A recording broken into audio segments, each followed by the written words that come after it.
A former Jehovah's Witness elder at the Fort Kent Kingdom Hall is serving the maximum sentence for child sexual assault.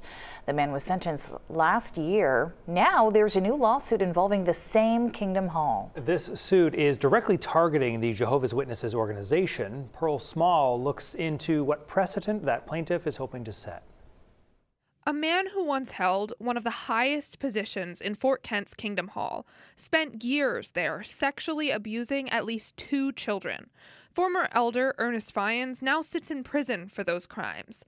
Meanwhile, the case that put him there continues to have a ripple effect. It made me feel not as scared anymore. Shannon Simondinger wasn't one of the victims in the case that led to Fyans' prison sentence, but she did testify against him during the trial, recounting her own allegations of abuse.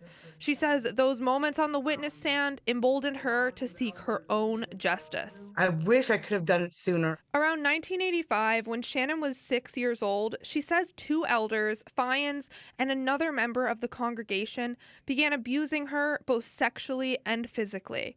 She told her mom, who reported it to the police, but Shannon says that did more harm than good. And then we were told to go to the Kingdom Hall the next day, and a table with the elders, including a couple of them that had assaulted me, and they made me pray for forgiveness.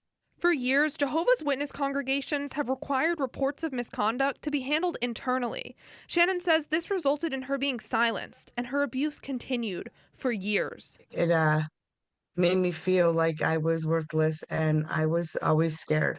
Now, all these years later, Shannon says she still struggles with PTSD, depression, and fear that speaking out will hurt her relationship with her current congregation in Pennsylvania, specifically because she filed a lawsuit this month. But instead of going after her alleged abusers, she's going after the entire Kingdom Hall. Shannon's attorney, Michael Begas, says they are also targeting the organization's national headquarters in New York. Our client experienced institutional betrayal as a result of how they treated her when she brought their claims to them and asked them to stop. The Jehovah's Witnesses New York headquarters would not comment on the lawsuit.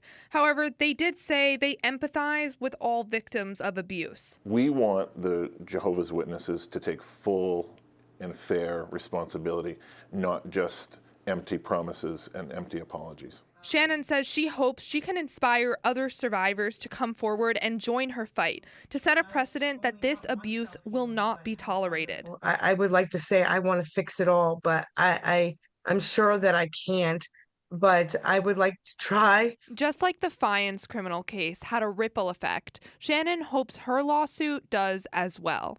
Pearl Small, News Center, Maine.